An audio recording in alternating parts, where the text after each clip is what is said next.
Hi everybody, and welcome to Duke Dodge Garage. I thought I'd do an unboxing video here of my latest acquisition from eBay.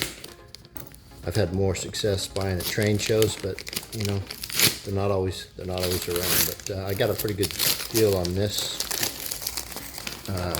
Caboose. I've never been really impressed with the way a regular Caboose looks, but this special Caboose is different, and it's a post-war. Sorry about that.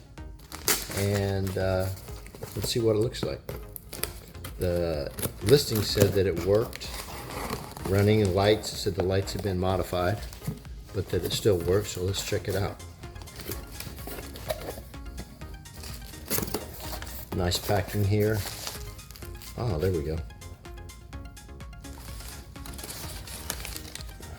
I prefer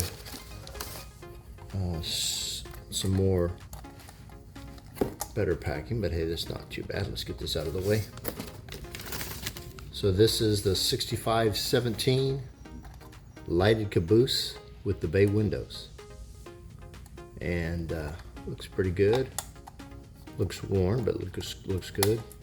Fences are both there, kind of wrapped around. Let's see, and I'll have to take it off later to look at. Got some wiring, looks like some stuff. So let me put it on the track and let's see how it works.